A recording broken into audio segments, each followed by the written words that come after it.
Dear students, सत श्री अकाल। अपने कर रहे थे हेलो एल्केन या एल्किल हैलाइड के रासायनिक गुण या chemical properties of alkyl halide. Last video के अंदर अपने इसके अंदर दो एग्जांपल कर चुके हैं, यानी कि जो हमारे सिलेबस के अकॉर्डिंग एल्किल हैलाइड या हेलो एल्केन की नाभिक स्नेही प्रतिस्थापन अभिक्रिया है, तो उसका मैं आपको जो उसके दो टाइप हैं यानी कि SN1 और SN2 वो कंप्लीट करवा चुकी हूँ। उसी कड़ी के अंदर अपने पास नेक्स्ट कुछ और एग्जाम्पल आ जाते हैं, यानी कि हेलो एल्केन या एल्किल हैलाइड की जो नाभिक स्नेही प्रतिस्थापन अभिक्रियाएं हैं या न्यूक्लियोफिलिक सब्स्टिट्यूशन जो रिएक्शंस हैं, उनके और एग्जाम्पल जो हमारे सिलेबस में दे रखे हैं, आज हम उनको कंटिन्यू कर रहे हैं। तो हमारे पास देखें तो फर्स्ट ऑफ ऑल एग्जाम्पल था नाभिक स्नेही प्रतिस्थापन अभिक्रिया के अंदर कि हमने रिएक्शन करवाई थी किससे, एल्किल हैलाइड या हेलो एल्केन की जलीय या एक्वस पोटेशियम हाइड्रोक्साइड के साथ, ठीक है ना। इससे जब हमने रिएक्शन करवाई तो उसको हमने पूरा ब्रीफ के अंदर, चाहे वो अपना कोई कंपटीशन के पॉइंट ऑफ व्यू से है या मान लो हमारे बोर्ड के पॉइंट ऑफ व्यू से है, तो मैंने हर एक तरीके से आपको वो रिएक्शन करवा रखी है, ठीक है। तो अब ये उसी कड़ी के अंदर अपने पास जो नेक्स्ट रिएक्शन आ जाती है जलीय QH से अभिक्रिया, तो इसको अपने आज कर रहे हैं। देखो जैसे हमें दे दिया उसने CS3 CS2 Br। सबसे पहले हमें ये पता है कि ये हमारे पास एग्जांपल है किसका, 1 डिग्री एल्किल हैलाइड का। दूसरा हमें ये पता है कि इसका जो कॉमन नेम है या सामान्य नाम है वो है एथिल ब्रोमाइड, या IUPAC नाम अगर लिखें तो IUPAC नाम है इसका ब्रोमो एथेन। हम रिएक्शन करवा रहे हैं किसके साथ में, पोटेशियम हाइड्रोक्साइड KOH के साथ में। और जो पोटेशियम हाइड्रोक्साइड है ये हमने कैसा लिया हुआ है, इसको हमने लिया हुआ है एक्वस या जलीय, ठीक है। चाहे एक्वस लिख लो और चाहे जलीय, लेकिन हमने सीखना है कि जलीय जो है, जलीय को हम क्या लिख सकते हैं, AQ शॉर्ट फॉर्म में लिख सकते हैं। AQ एक्वस मतलब क्या है, जलीय। जब इन दोनों की हम रिएक्शन करवाते हैं तो हमें पता है कि जो जलीय पोटेशियम हाइड्रोक्साइड है या जो जलीय QH है वो होता है आयनिक फॉर्म के अंदर, यानी कि K पॉजिटिव है और OH के ऊपर कौन सा चार्ज है, नेगेटिव चार्ज है, ठीक है। मतलब यहाँ पे हमारे पास जो OH माइनस है, जो हाइड्रोक्साइड आयन है, वो किसका काम करता है, वो काम करता है न्यूक्लियोफाइल का, नाभिक स्नेही का काम करता है। जब हम देखते हैं किसको, एल्किल हैलाइड को, तो इसका भी हमें पता है कि कार्बन से हैलोजन की जो इलेक्ट्रॉन एक्टिविटी है वो हमेशा क्या होती है, ज़्यादा। तो जो बॉन्ड के इलेक्ट्रॉन है वो शिफ्ट हो जाते हैं किसके ऊपर, ब्रोमीन के ऊपर। अब हमारा जो ब्रोमीन है वो चेंज हो जाता है किसमें, ब्रोमाइड में, यानी कि ब्रोमीन के ऊपर आ जाता है आंशिक ऋणावेश और जो कार्बन है, कार्बन के ऊपर रह जाता है आंशिक धनावेश, ठीक है। तो जब हम इन दोनों की रिएक्शन करवाएंगे तो बिल्कुल इजी सी रिएक्शन है। पॉजिटिव के साथ में चला जाता है नेगेटिव वाला पार्ट और इस पॉजिटिव के साथ में चला जाता है ये वाला नेगेटिव वाला पार्ट। तो अपने पास जो मेन प्रोडक्ट यहाँ पे बनेगा वो है CS3 CH2OH और प्लस में बाय प्रोडक्ट के रूप में हमें मिलता है KBr और जिसको हम बोलते हैं पोटेशियम ब्रोमाइड, ठीक है। बिल्कुल इजी सी रिएक्शन है। दोबारा से देखो, हमने लिया किसको, 1 डिग्री एल्किल हैलाइड को, रिएक्शन करवा रहे हैं किसके साथ में, एक्वस पोटेशियम हाइड्रोक्साइड के साथ में। जब दोनों की रिएक्शन करवाएंगे पॉजिटिव वाला पार्ट गया नेगेटिव के साथ में, यानी कि यहाँ से ये वाला न्यूक्लियोफाइल जो Br है उसके ऊपर माइनस चार्ज आ गया, ये यहाँ से हमारे पास क्या है, ये निष्कासित होने वाला, निकलने वाला नाभिक स्नेही है। और ये जो OH माइनस है ये कौन है, अटैकिंग न्यूक्लियोफाइल या आक्रमणकारी नाभिक स्नेही है, ठीक है। तो यहाँ से Br ब्रोमाइड के रूप में चला जाता है और जो OH माइनस है वो Br की जगह पे आके जुड़ जाता है। तभी अपने इस रिएक्शन को इन्वॉल्व करते हैं, शामिल करते हैं किसके अंदर, नाभिक स्नेही प्रतिस्थापन अभिक्रिया के अंदर। कि नाभिक स्नेही प्रतिस्थापन में क्या होता है, एक नाभिक स्नेही अगर जा रहा है तो उसकी जगह पे दूसरा नाभिक स्नेही ही आ रहा है, ठीक है। तो ये हमारे पास इसका प्रोडक्ट बन जाता है। और इसका अगर अपने देखें सामान्य नाम, तो सामान्य नाम वापस से जैसे हम हेलो एल्केन या एल्किल हैलाइड के लिए नोमेनक्लेचर कर रहे थे, सेम वही कंडीशन यहाँ पे अपने पास कि सामान्य नाम जब अपने लिखते हैं तो तब तो अपने लिखते हैं एथिल एल्कोहल, एथिल एल्कोहल। और इसका IUPAC जो नाम है वो होता है इथेन प्लस ऑल एथेनॉल, ठीक है। दूसरी बात कि ये हमारे पास 1 डिग्री एल्किल हैलाइड था तो उससे हमें क्या मिला, 1 डिग्री एल्किल हैलाइड ही मिला है, ठीक है। अब यहाँ पे एक बात अपने को और पता होनी चाहिए कि हमने ये जो रिएक्शन की है, इस रिएक्शन के अंदर अपन ने देखा कि हमारे पास जो एल्किल हैलाइड या हेलोएल्केन का ये जो एग्जांपल है, इसमें कार्बन से हैलोजन की इलेक्ट्रोनेगेटिविटी ज्यादा। तो जब रिएक्शन करवा रहे हैं तो रिएक्शन के दौरान हमें क्या मिल रहा है, यहाँ पे कार्बोकैटायन मिल रहा है। क्या मिल रहा है अपने को, यहाँ पे मिल रहा है कार्बोकैटायन। तो जब अपने से ये पूछा जाता है कि जलीय KOH से विभिन्न एल्किल हैलाइडों की क्रियाशीलता का क्रम दीजिए, तो उस कंडीशन में देखो कि अगर हमारे पास क्वेश्चन आता है कि जलीय KOH से विभिन्न एल्किल हैलाइडों की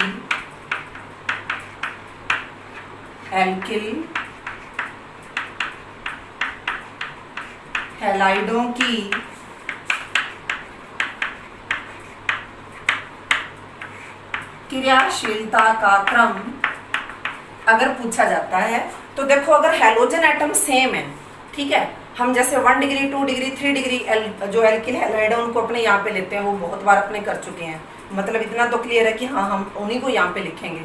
लेकिन वापिस से वही बात ध्यान में रखनी है कि यदि हैलोजन एटम सेम है तब ये वाला सीक्वेंस होगा जो मैं अब लिख रही हूँ, ठीक है ना। तो सबसे ज्यादा रिएक्टिविटी शो करेंगे 3 डिग्री एल्किल हैलाइड, उससे कम 2 डिग्री एल्किल हैलाइड, सबसे कम 1 डिग्री, और लास्ट में हमारे पास आ जाता है कौन, मेथिल हैलाइड, ठीक है। और ये कब सीरीज रहेगी, जब हैलोजन एटम क्या है बेटे, सेम है। हैलोजन अगर सेम है, समान है, तो विभिन्न एल्किल हैलाइडों की क्रियाशीलता का क्रम अपने पास क्या हो जाएगा, ये वाला हो जाएगा।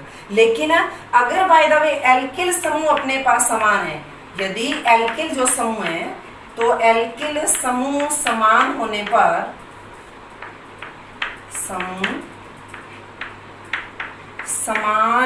पर विभिन्न एल्किल हैलाइडों की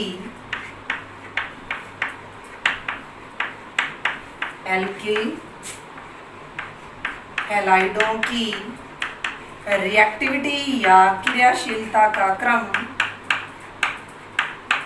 तो उस कंडीशन के अंदर अपने पास जो क्रम रहेगा, उसके लिए देखो कि जैसे अपने पास हैलोजन है बेटे 4 टाइप के हैं, एक तो है फ्लोरीन, एक है अपने पास क्लोरीन, एक है ब्रोमीन, और एक अपने पास है कौन है, आयोडीन, ठीक है। तो हम चारों जो हैलोजन एटम है उनको अटैच करके बता रहे हैं कि अगर एल्किल जो ग्रुप है, यहाँ पे जो हमने एल्किल ग्रुप लगाया हुआ है, अगर वो सेम है, यानी कि यहाँ भी आपने मैथिल ले रखा है, मैथिल, और यहाँ भी क्या ले रखा है आपने, मैथिल, या मैथिल के अलावा आपने एथिल ग्रुप ले रखा है, या आपने प्रोपिल ग्रुप ले रखा है, ठीक है। तो मतलब कहने का कि जो आपका एल्किल ग्रुप है वो यहाँ पे क्या होना चाहिए, सेम होना चाहिए। अगर वो समान है तो उस कंडीशन के अंदर जो एल्किल हैलाइड है उनकी रिएक्टिविटी का जो ऑर्डर है वो क्या हो जाएगा, उस कंडीशन में सबसे ज्यादा जो रिएक्टिविटी शो करेगा वो कौन है, एल्किल आयोडाइड, उससे कम एल्किल ब्रोमाइड, उससे कम एल्किल क्लोराइड, और सबसे कम जो रिएक्टिव है वो कौन होगा, एल्किल फ्लोराइड होगा, ठीक है ना। क्यों होगा, क्योंकि हमें पता है एल्किल आयोडाइड में जो बॉन्ड लेंथ है, जो बंध लंबाई है, वो इन तीनों के बजाय क्या होती है, ज्यादा होती है। बॉन्ड लेंथ जितनी ज्यादा होती है, बॉन्ड को तोड़ना उतना ही क्या होता है, आसान होता है।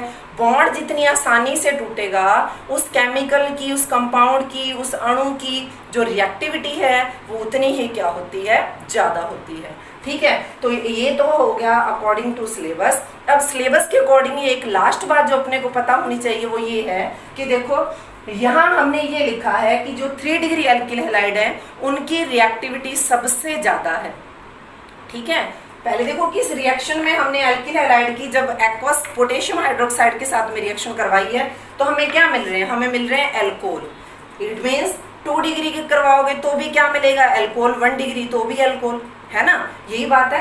तो लेकिन अंतर कहाँ आ रहा है, अंतर आ रहा है बेटे रिएक्टिविटी के अंदर आ रहा है, क्रियाशीलता के अंदर अंतर आ रहा है। तो उसके लिए सिर्फ हमें एक बात ध्यान में रखनी है कि जो हमारे पास 3 डिग्री एल्किल हैलाइड हैं, मैं बात कर रही हूँ एल्किल हैलाइड की, ठीक है ना। अगर हमारे पास कौन है 3 डिग्री एल्किल हैलाइड हैं, या हमारे पास कौन है 2 डिग्री एल्किल हैलाइड हैं, या हमारे पास कौन है 1 डिग्री एल्किल हैलाइड है, ये 3 ही तो हैं। एक तो 3 है, एक 2 है, और एक कौन सा अपने पास 1 डिग्री है। ठीक है, पहले आप इसको आराम से नोट कर लो और उसके बाद मैं आपको बता देती हूँ। 3 टाइप वापस से देखो, मैंने बोला है जलीय पोटेशियम हाइड्रोक्साइड से विभिन्न एल्किल हैलाइडों की रिएक्टिविटी का ऑर्डर क्या है, 3 degree greater than 2 degree greater than 1 degree. ठीक है ना। तो अब इसके ऊपर थोड़ा सा अपने फोकस डाल रहे हैं कि ये हमने क्या लिखा है यहाँ पे।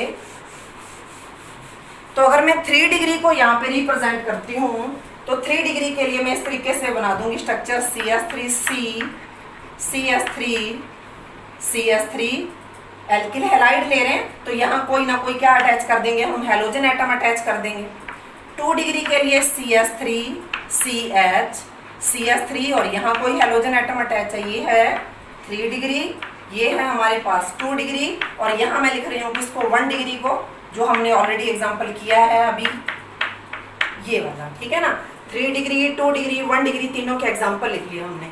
तो हमने ये कहा कि जो 3 डिग्री है, 3 डिग्री की रिएक्टिविटी है, 3 डिग्री की जो क्रियाशीलता है वो क्या होती है, सबसे ज्यादा होती है। सबसे ज्यादा होने के कारण अगर अपने क्या करते हैं इसको, अगर सिर्फ पानी के साथ मिला के इसको हम क्या कर देते हैं, उबाल देते हैं, बॉईल कर देते हैं, सिर्फ वाटर ऐड करके, और हम इसको क्या कर रहे हैं, बॉईल कर रहे हैं, तो उस कंडीशन के अंदर भी अपने को क्या मिल जाएगा, अल्कोहल मिल जाएगा। ठीक है ना। 3 डिग्री जो रिएक्टिविटी है, 3 डिग्री एल्किल हैलाइड जो वो मोर रिएक्टिव देन 2 डिग्री और 1 डिग्री। तो इट मीन्स कि थोड़ा सा अगर इसको हम क्या करते हैं कि पानी के साथ मिला करके और गर्म कर देंगे, उबाल देंगे, तो उस कंडीशन के अंदर भी हमें यहाँ पे ऑब्टेन हो जाएगा कौन है, अल्कोहल। और 3 डिग्री से आपको पता कौन सा अल्कोहल मिलेगा, 3 डिग्री। ये रिएक्शन अपने सिलेबस के अंदर नहीं है, सिर्फ आपको नॉर्मली जानकारी होनी चाहिए इसकी। ठीक है ना। फिर आ जाता है अपने पास 2 डिग्री। तो 2 डिग्री का हमने अभी लिखा कि जो 3 डिग्री है, 3 डिग्री से 2 डिग्री की जो रिएक्टिविटी है वो क्या होती है, 1 कम होती है, और 1 डिग्री से क्या होती है, ज्यादा होती है। तो इट मीन्स यहाँ अपने को डायरेक्ट अगर पानी के साथ मिला के आप इसको गर्म कर रहे हो तो हमें यहाँ पे अल्कोहल प्राप्त नहीं होंगे। तो हमें यहाँ पे लेना पड़ता है कोई ना कोई वीक बेस, या जिसको अपने बोल देते हैं दुर्बल क्षार। और दुर्बल क्षार के रूप में हम यहाँ पे यूज करते हैं किसका, या तो यूज करते हैं हम कैल्शियम कार्बोनेट का, और या फिर हम यूज करते हैं किसका, सोडियम कार्बोनेट का, Na2CO3। या तो यूज करेंगे कैल्शियम कार्बोनेट, और या फिर किसका यूज करेंगे, सोडियम कार्बोनेट का यूज करेंगे। ठीक है, लेकिन कैसा, वीक लेना हमने। ठीक है, वीक बेस लेंगे तो भी ये रिएक्शन हमारी क्या हो जाएगी, कंप्लीट हो जाएगी, और हमें मिल जाएगा कौन, 2 डिग्री अल्कोहल। सेम इसी तरीके से बात करें जब 1 डिग्री की, तो हमें पता है 3 degree greater than 2 degree greater than 1 degree. जो 1 डिग्री है अपने पास उसकी रिएक्टिविटी तो सबसे कम है, सबसे कम है, तो इसका मतलब अगर पानी के साथ मिला के उबाल रहे हो रिएक्शन नहीं करेगा। अगर दुर्बल क्षार या वीक बेस ले रहे हो तो रिएक्शन नहीं करेगा। तो इट मींस हमें यहाँ पे क्या लेना पड़ता है, हमें यहाँ पे लेना पड़ता है स्ट्रॉन्ग बेस या प्रबल क्षार लेना पड़ता है। और जब प्रबल क्षार की बात आती है तो हमारे एग्जाम के हमारे सिलेबस के अंदर दे रखा है किसको, पोटेशियम हाइड्रोक्साइड को। ठीक है, तो स्ट्रॉन्ग बेस लेंगे और इसके साथ मिला के इसको क्या करेंगे, अपने गर्म करेंगे। जो आपने रिएक्शन अभी की है 10 मिनट पहले, और हमने लिया कौन सा था, एक्वस पोटेशियम हाइड्रोक्साइड लिया था, रिएक्शन कंप्लीट हुई थी और हमें क्या मिल गया था, 1 डिग्री अल्कोहल मिल गया था। ठीक है, तो ये हमारे पास हो जाती है रिएक्शन एल्किल हैलाइड की। किसके साथ में रिएक्शन करवा दी हमने, जलीय पोटेशियम हाइड्रोक्साइड के साथ में, या एक्वस पोटेशियम हाइड्रोक्साइड के साथ में। ठीक है, अब ये एक रिएक्शन हुई। अब देखते हैं दूसरी रिएक्शन। दूसरी रिएक्शन के अंदर अपने क्या करेंगे, दोनों ही अपने सिलेबस में है, हालांकि पेजेस का डिफरेंस दे रखा है, एक को 1 पेज पे दे रखा है और एक को 2 पेज आगे दे रखा है, लेकिन मैं ये दोनों रिएक्शन एक ही जगह आपको करवा रही हूँ क्योंकि ज़्यादातर अपने माइंड के अंदर ये आता है कि हाँ, कि एक लेसन में या एक पेज पे हमने ये पढ़ा कि KOH से रिएक्शन करवा रहे हैं तो अल्कोहल दे रहे हैं एल्किल हैलाइड, और दूसरे पेज पे अपने देखते हैं कि ना जी यहाँ अल्कोहल तो नहीं बन रहा, यहाँ तो कुछ और बन रहा है। तो वो क्या बन रहा है तो उसको अपने देखते हैं, और उसके लिए थोड़ा सा अपने ट्रिक यूज़ करेंगे भी, हाँ आपको दिमाग में रह जाए या आपको याद भी रह जाए। तो सेकेंड अपने पास जो आज की रिएक्शन है वो है अल्कोहलिक पोटेशियम हाइड्रोक्साइड से क्रिया। नेक्स्ट जो रिएक्शन आ जाती है अपने पास वो आ जाती है अल्कोहलिक पोटेशियम हाइड्रोक्साइड से क्रिया इम्पोर्टेंट रिएक्शन है दोनों, थोड़ा सा डिफरेंस और सारी कहानी पलट जाती है। वहां हमने लिखा था जलीय KOH और यहाँ अपने यूज कर रहे हैं किसका, अल्कोहलिक KOH का। जलीय KOH बेटे जैसे कि नाम से पता चल रहा है कि जब हमने जल के अंदर, पानी के अंदर घुला हुआ है किसको, पोटेशियम हाइड्रोक्साइड को, पानी के अंदर जब अपने पोटेशियम हाइड्रोक्साइड लेके चलते हैं, जैसे कि हमने ये लिखा KOH एक्वस पानी के अंदर, तो ये क्या हो जाएगा, आयनाइज हो जाएगा आयनित अवस्था में, यानी कि K+ और OH- के रूप में अपने को मिलता है। लेकिन जब हम बात करते हैं किसकी, अल्कोहलिक KOH की, तो अल्कोहल नॉर्मली अपने लैब के अंदर यूज करते हैं कौन सा, एथेनॉल का यूज करते हैं, ठीक है ना। वैसे भी एथेनॉल का यूज करते हैं और लैब में भी किसका यूज करते हैं, मेनली एथेनॉल का यूज करते हैं, मेथेनॉल का यूज नहीं करते हैं, ठीक है। तो एथेनॉल का अपने पास जो फॉर्मूला है, अगर मैं यहाँ से अल्कोहली हटा दूं, मतलब हमारे पास जो सॉल्यूशन है उसके अंदर कौन है, एथेनॉल है, और एथेनॉल के साथ में हमारे पास कौन है, पोटेशियम हाइड्रोक्साइड। इन दोनों का जो मिश्रण है, इन दोनों को लेकर के हमने जो सॉल्यूशन बनाया हुआ है उसको हम क्या बोल देते हैं, उसी को तो बोल रहे हैं हम अल्कोहलिक KOH, ठीक है ना। तो उस कंडीशन के अंदर देखो ये पॉजिटिव है और ये नेगेटिव, स्ट्रॉन्ग बेस होता है ना, ठीक है। तो यहाँ O नेगेटिव है और H क्या बेटे, पॉजिटिव है। अब जो पोटेशियम हाइड्रोक्साइड का OH वाला पार्ट है वो चला जाता है एथेनॉल के हाइड्रोजन के साथ में, तो इन दोनों से हमें क्या मिल गया, H2O प्लस में क्या मिल गया, C2H5O, और साथ में आ गया कौन, K के ऊपर पॉजिटिव और O के ऊपर चार्ज कौन सा है, नेगेटिव चार्ज है। और ये हमारे पास ये जो स्पीसीज बन गई, ये इसमें अपने देखते हैं कि ऑक्सीजन और पोटेशियम के बीच का जो बॉन्ड है वो ज्यादा स्ट्रॉन्ग नहीं होता है, और अंतर इसलिए है, या अपने ये कहेंगे कि जो बीच का बॉन्ड है वो ज्यादा स्ट्रॉन्ग नहीं है। इसका रीजन क्या होता है, रीजन ये होता है कि दोनों का जो साइज है, साइज में डिफरेंस बहुत ज्यादा होता है, ठीक है। दोनों के आकार में अंतर बहुत ज्यादा होता है। अगर मान लो सेम साइज है तो बॉन्ड क्या होगा, स्ट्रॉन्ग होगा। अगर साइज में बहुत ज्यादा डिफरेंस आ जाता है तो उस कंडीशन के अंदर जो बॉन्ड है वो क्या होने लगता है, वीक होने लगता है, ठीक है ना। तो नॉर्मली आप इसको ध्यान में रखना। तो मतलब यहाँ हमारा जो पोटेशियम हाइड्रोक्साइड था उसका जो OH वाला पार्ट है अब वो फ्री नहीं है, ठीक है। जब वो फ्री नहीं है तो उस कंडीशन के अंदर हमारी जो रिएक्शन है वो भी क्या हो जाती है, चेंज हो जाती है, ठीक है। अगर ये बात आपके दिमाग में थोड़ी सी आई है तो देखो अब रिएक्शन कैसे करवाते हैं अपने। जैसे कि हमने ले लिया वापस से CH3 CH2 Br और प्लस में हमें दे रखा है KOH, और KOH के पैर के अंदर लिख रखा है अल्कोहलिक, और आगे हमारे से ये पूछ रहा है कि प्रोडक्ट क्या बनेगा, ठीक है। तो जैसे मैंने इन दोनों की राम कहानी आपको बता दी कि यहाँ पे अपने ये नहीं कह सकते कि K पॉजिटिव है OH नेगेटिव है, K को ले जाओ Br के साथ में और OH को ले आओ कहाँ पे, CH2 के साथ में, तो रिएक्शन क्या हो जाती है, गलत हो जाती है, ठीक है। तो इसको मेनली बढ़िया तरीके से ध्यान रखो कि देखो जैसे अपने ये कह सकते हैं, इसको याद रखने के लिए अपने इस तरीके को यूज कर सकते हैं कि अगर अपने जलीय KOH लेते हैं तो जल नॉर्मल है, पानी सब पीते हैं, ठीक है ना। जलीय KOH पानी में मिला के OH आप पी रहे हो तो नॉर्मली बात है। लेकिन अगर आप अल्कोहलिक KOH का यूज कर रहे हो, अल्कोहलिक अल्कोहल है, KOH में भी क्या है, OH अल्कोहल है, ठीक है। अल्कोहल अल्कोहल हो गया, ज्यादा अल्कोहल आपको पता है कि या तो बंदा क्या हो जाएगा, टाइम फिश होके बैठ जाएगा, और या फिर अपनी सुध बुध खो के बैठ जाएगा। तो वही बात यहाँ है कि जब आप यूज करते हो किसका, अल्कोहलिक KOH का यूज करते हो, तो उस कंडीशन के अंदर अपने पास मेनली रिएक्शन आ जाती है कौन सी, विलोपन अभिक्रिया। इस रिएक्शन को अपने क्या बोलते हैं, विलोपन अभिक्रिया भी बोल सकते हैं, या इसको इंग्लिश में बोलते हैं एलिमिनेशन रिएक्शन। एलिमिनेशन रिएक्शन इसी को ही बोला जाता है विहाइड्रोहैलोजनीकरण।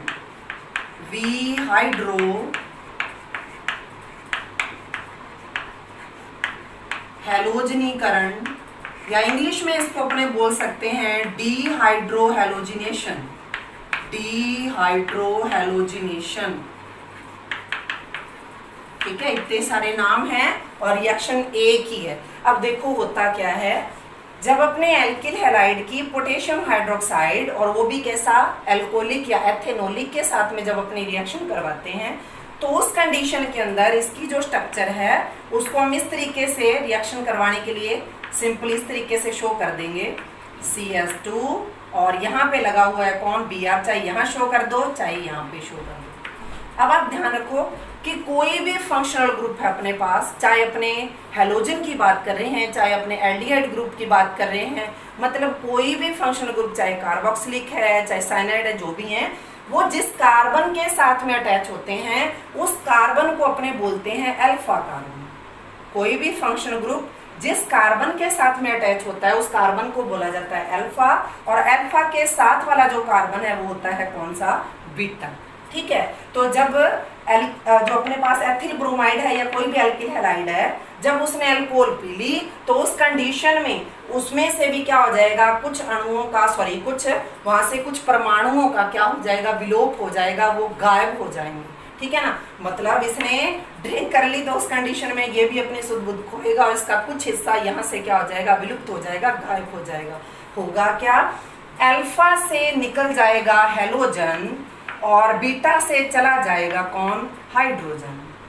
एल्किल हैलाइड की अल्कोहलिक की वजह से रिएक्शन करवाने पर अल्फा कार्बन से हेलोजन का और बीटा कार्बन से हाइड्रोजन का क्या हो जाता है बेटे, एलिमिनेशन हो जाता है, वो एलिमिनेट हो जाते हैं। इसलिए अभिक्रिया को क्या बोलते हैं, एलिमिनेशन रिएक्शन या विलोपन अभिक्रिया। ठीक है, अल्फा से हेलोजन, कोई भी हेलोजन यहाँ पे अटैच होगा, जैसे हमारे, ठीक है, हमारे पास एग्जांपल है किसका, एथिल ब्रोमाइड का, तो हमने यहाँ पे कौन सा हेलोजन निकाल देना है, Br, और बीटा से क्या निकाल देना है हमने, बीटा से हटा देना है किसको, हाइड्रोजन को।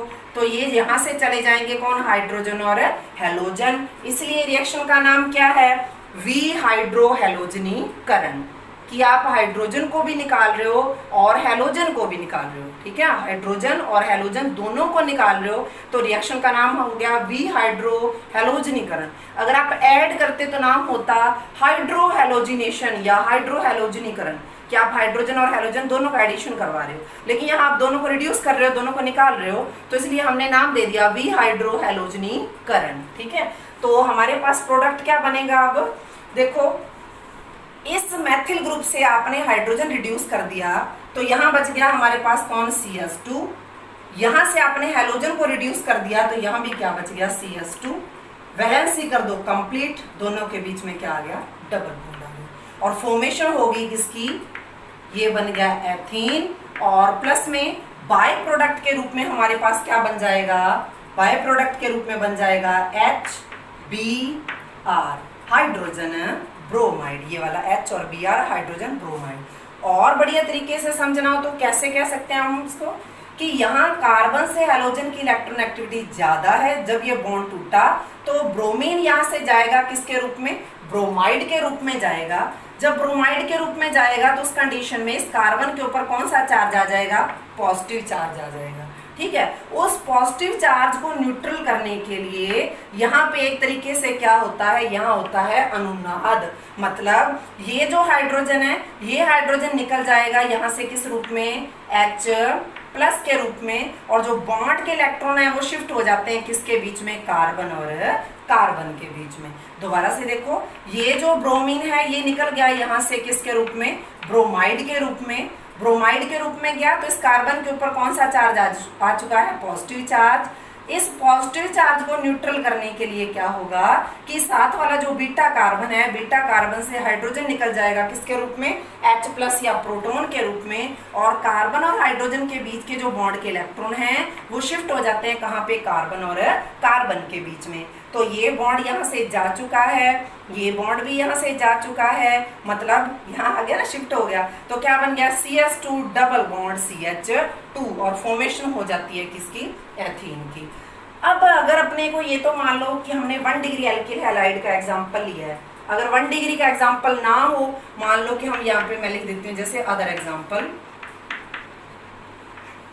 अगर बाय द वे मैं ये वाला यहाँ पे मॉलिक्यूल ले रही हूँ CH2 सिंगल बॉन्ड CH3, और यहाँ मान लो कोई भी हेलोजन हमने अटैच किया हुआ है, रिएक्शन आप वही करवा रहे हो, पोटेशियम हाइड्रोक्साइड, और यहाँ पे हमने लिखा हुआ है क्या, अल्कोहल। उस कंडीशन में हमारे से पूछा जाता है कि प्रोडक्ट क्या बनेगा। तो मैंने अभी आपको क्या बताया, कोई भी फंक्शनल ग्रुप जिस कार्बन के साथ में अटैच होता है उस कार्बन को क्या कहते हैं, अल्फा।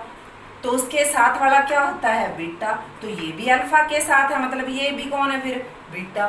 तो अब फिर क्या किया जाए, तो उसके लिए अपने चलते हैं नेक्स्ट रूल, इसी के अंदर, इसी रिएक्शन के अंदर जो नेक्स्ट हमारे पास नियम आ जाता है, और उस नियम का नाम है सेथ-जेफ नियम। ठीक है ना। अपने पास जब क्या आ जाता है कि जब किसी अणु का हम क्या करवा रहे हैं, अभी हाइड्रोहैलोजनीकरण करवा रहे हैं, या जैसे जिस जो अपने चैप्टर कर रहे हैं उस चैप्टर के हिसाब से अगर मैं बोलूं, तो जब एल्किल हैलाइडों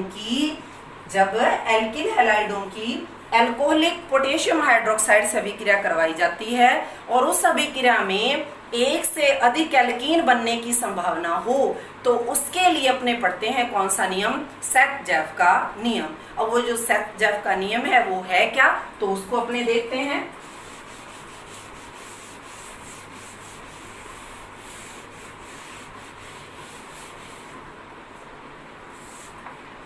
साइंटिस्ट का नाम है सेथ-जेफ, और इसी के रूल की अपने बात कर रहे हैं, तो ये हो गया सेथ-जेफ का नियम। ठीक है, पहले मैं इसकी लैंग्वेज लिख देती हूँ कि इस नियम के अनुसार या इस नियमानुसार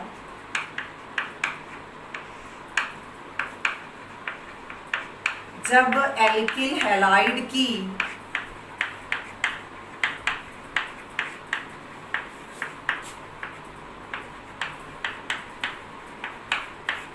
एल्कोहलिक KOH से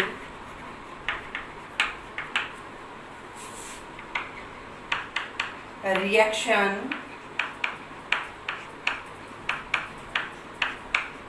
करवाई जाती है,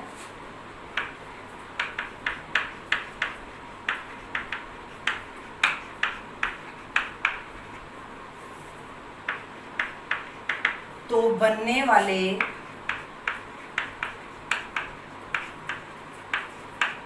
उत्पाद की या उत्पादों की संख्या अगर एक से अधिक है, उत्पाद यहाँ पे क्या बना था हमारे पास, यहाँ बना था एल्कीन, तो आप डायरेक्ट यहाँ पे ये भी लिख सकते हो।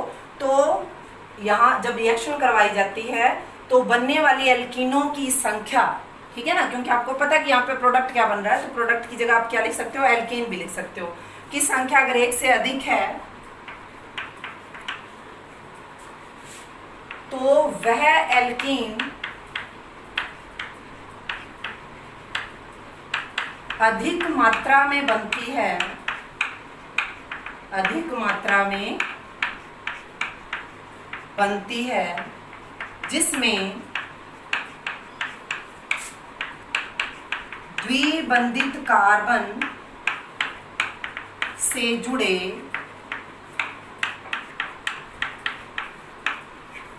एल्किल समूहों की संख्या,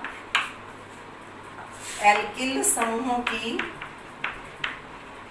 संख्या अधिक होती है, अधिक मात्रा में बनती है, जिसमें द्विबंधित कार्बन से जुड़े एल्किल समूहों की संख्या अपने पास क्या होती है, ज्यादा होती है। ठीक है, तो इसको अपने एग्जाम्पल के थ्रू कैसे समझ सकते हैं, देखो जैसे हमारे पास एग्जाम्पल है CH3CH, single bond Br, single bond CS2, single bond CH3।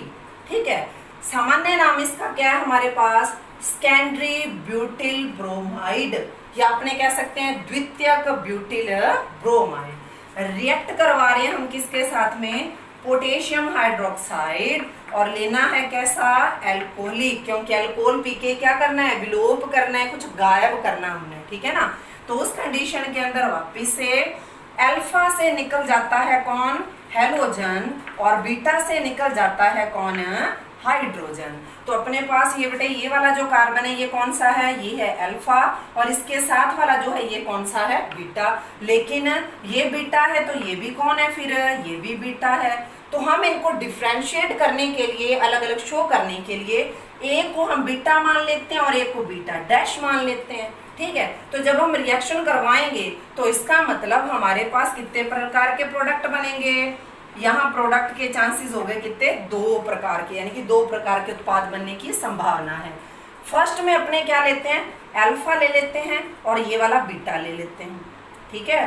Alpha से निकाल देते हैं किसको, हैलोजन को, और बीटा से निकाल देते हैं किसको, हाइड्रोजन को।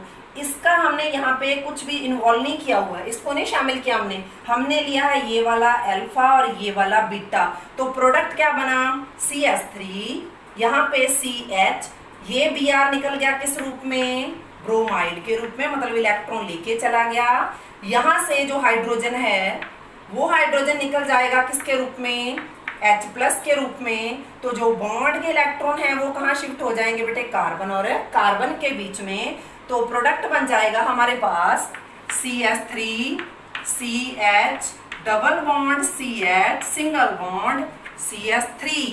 4 कार्बन के लिए यूज करते हैं ब्यूट, 2 नंबर पे है डबल बॉन्ड, तो मतलब नाम हो गया ब्यूटुइन, या इसको अपने बोलते हैं 2 ब्यूटीन। ठीक है, एक तो हमारे पास बन गया ये वाला प्रोडक्ट। अब हम देखते हैं दूसरा। पहले में हमने क्या किया, फर्स्ट रिएक्शन में हमने इस बीटा को शामिल किया। अब हम ले लेते हैं किसको, बीटा डैश को ले लेते हैं। जब बीटा डैश को लेंगे तो अब इस बीटा का यहाँ पे कोई रोल नहीं रहा, इसको लेंगे तो वापस CH3 CH2, ये वैसे के वैसे। इस कार्बन से वापस हैलोजन गया ब्रोमाइड के रूप में, इस कार्बन से हाइड्रोजन जाएगा किसके रूप में, प्रोटॉन के रूप में। तो यहाँ बचा CH2 double bond CH single bond CH2 single bond CH3। Product क्या बन चुका, CH2 double bond CH single bond CH2 single bond CH3। चाहे तो लिख दो ब्यूट 1इन, और चाहे सीधा ही लिख दो 1 ब्यूटीन, या डायरेक्ट लिख दो ब्यूटीन। ठीक है, दोनों तीनों ही सही होते हैं। तो ये हमारे पास यहाँ पे 2 प्रोडक्ट बन गए। एक तो बन गया 2 ब्यूटीन और एक बन चुका है नॉर्मल ब्यूटीन, यानी कि 1 ब्यूटीन बन गया। अब हमने इन दोनों में से आइडेंटिफाई करना है, इन दोनों में से पहचानना है कि कौन सा उत्पाद ज्यादा मात्रा में बनेगा। तो उसके लिए हम फॉलो करते हैं किसको, सैजैफ के नियम को। तो सैजैफ का नियम क्या कहता है कि अगर एक से अधिक एल्कीन बनने की संभावना हो तो वो एल्कीन अधिक मात्रा में बनती है जिसमें द्विबंधित कार्बन से जुड़े एल्किल समूहों की संख्या क्या होती है, ज्यादा होती है। तो यहाँ अपने पास देखो ये डबल बॉन्डेड कार्बन है जो द्विबंधित कार्बन है, इसके साथ में एक एल्किल ग्रुप ये रहा, दूसरा ये रहा। अगर बात करें इसकी तो यहाँ डबल बॉन्डेड ये कार्बन ये वाले हैं, इसके साथ में तो इधर कोई एल्किल ग्रुप अटैच ही नहीं है, लेकिन इस कार्बन के साथ में हाँ एक अटैच है जिसको हम क्या बोलते हैं, एथिल ग्रुप बोलते हैं या एथाइल बोल देते हैं। ठीक है ना, ये एथिल समूह, मतलब हमें संख्या काउंट करनी है। यहाँ संख्या कितनी एल्किल समूह की, 1, यहाँ संख्या कितनी है, 2। तो एल्किल समूह ज्यादा किसमें हुए, 2 ब्यूटीन में। इट मीन्स ये जो प्रोडक्ट है ये बनता है ज्यादा मात्रा में, और ये जो प्रोडक्ट है ये हमारे पास बनता है कम मात्रा में। ठीक है, तो ये हो गई हमारे पास आज की रिएक्शन। फर्स्ट आपने करवाई किसके साथ में, जलीय QH के साथ में। सेकंड आपने करवाई किसके साथ में, अल्कोहलिक QH के साथ में। वापस से याद रखना, जलीय QH का मतलब जल, नॉर्मली जो हम पीते हैं तो नॉर्मली रिएक्शन हुई, प्लस के साथ में माइनस और माइनस के साथ में क्या चला गया, प्लस चला गया। लेकिन अगर हम लेते हैं किसको, अल्कोहलिक QH को लेते हैं, तो उस कंडीशन में जो रिएक्शन है उसकी डायरेक्शन ही चेंज हो जाती है। चेंज होने का रीजन कि आप अल्कोहल पिला रहे हो उसको, ठीक है ना। तो रिएक्शन का नाम क्या होता है, एलिमिनेशन रिएक्शन, या विलोपन अभिक्रिया, या विहाइड्रोहैलोजिनेशन, या डिहाइड्रोहैलोजिनेशन, या विहाइड्रोहैलोजनीकरण। ठीक है ना, तो इसको बढ़िया तरीके से पढ़ लेना। हमारे सिलेबस में है, आउट ऑफ सिलेबस नहीं है ये। Thank you.